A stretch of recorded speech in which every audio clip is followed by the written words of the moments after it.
ជំរាបសួរពុកម៉ែបងប្អូនដែលជួយចិត្តតាមដានជាមួយនឹងការចិញ្ចឹមកន្ធាយទាំងអស់គ្នាថ្ងៃនេះខ្ញុំចង់មកបង្ហាញអំពីជំងឺមួយប្រភេទដែលវាកើតឡើងនៅពេលដែលមានរដូវត្រជាក់ឬក៏រដូវដែល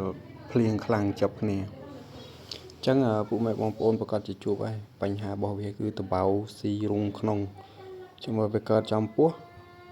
វាស៊ីរូងទៅក្នុងហើយបើខ្នងក៏ស៊ីរូងស្នូលដែរពេលខ្លះស៊ីដល់សួនអញ្ចឹងតបៅប្រភេទនេះវាជាវាកើតឡើងនៅខែដែលត្រជាក់ខ្លាំងដូចខែនេះអីធ្លាក់ខ្យល់ត្រជាក់អញ្ចឹងវាចាប់ផ្ដើមកើតតែវាអត់កើតច្រើនទេវាកើតមួយប៉ុន្តែប្រសិនបើយើងអត់វៃថ្នាំការពារតបស្កាត់ទេវាអាចឆ្លងទៅកន្ធាយផ្សេងដែរប៉ុន្តែមុននឹងយើងវៃថ្នាំទី1យើងត្រូវបញ្ចេញទឹកសិនបញ្ចេញទឹកពីក្នុងស្រះ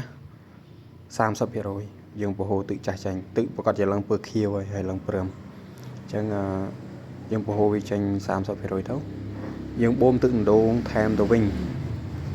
ឬក៏ទឹកស្រះទឹកស្រែទឹកបឹងទឹកបួកុំតែទឹកមានបាញ់ថ្នាំកសិកម្មបូមបញ្ចូលទៅវិញ 30% ឲ្យពេញវិញហើយរុក្ខជាតិបើសិនជាវាកើតច្រើនពេកយើងបាចូលខ្លះយើងបាវាចូលខ្លះទុកមកល្មមបានកុំទុកវាក្រាស់ពេញស្រះពេកកាលណាតែយើងបាញ់ថ្នាំទៅវាអត់ដល់កន្ធាយទេហើយយើងបញ្ចូលទឹកហើយយើងចាប់ផ្ដើមបាច់ថ្នាំហ្នឹងមួយដបហ្នឹងប្រើបានទឹក 10000 គីបថ្នាំបើសិនជាបងប្អូនចង់មានឃើញរូបថ្នាំអាច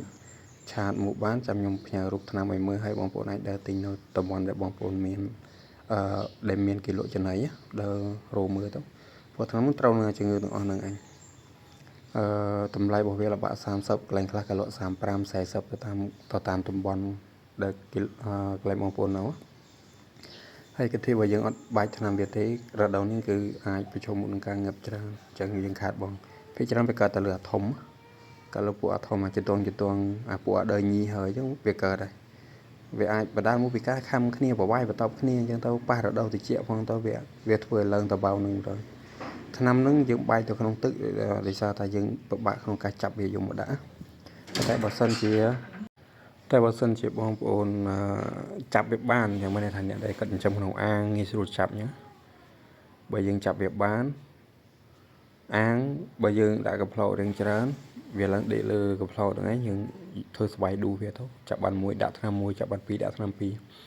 ហើយថ្នាំនេះយើងប្រើសម្រាប់នៅពេលដែលយើងចាប់វាបានយើងប្រើថ្នាំក្រហមលក់នៅ pharmacy ចឹងថ្នាំក្រហមយើងដាក់វាឲ្យចូលក្នុងតបៅវាហ្នឹងទៅតបៅបើសិនតបៅវាសយើងទៅវាតិចបើអាចឆ្កឹះបានយើងឆ្កឹះវាចេញទៅយើងដាក់ថ្នាំក្រហមហ្នឹងទៅនេះដូចឯកធាដែលបងប្អូនកំពុងឃើញនេះកធាហ្នឹងគឺប្រើថ្នាំក្រហមសុទ្ធប៉ុន្តែព្យាបាលប្រហែលជា3ថ្ងៃនោះបើយើងនោះដូចគេអាប្លោះសធំនោះវាស៊ីដល់សួតចឹងយើងដាក់វាតិចមើលថែតាមវាទៅចុងក្រោយវាជាចឹងអានឹងសម្រាប់កធាតិចទេយើងមានពេលវេលាក្នុងការចាប់វាតែកធាច្រើនគេប្រើថ្នាំបាច់ក្នុងទឹក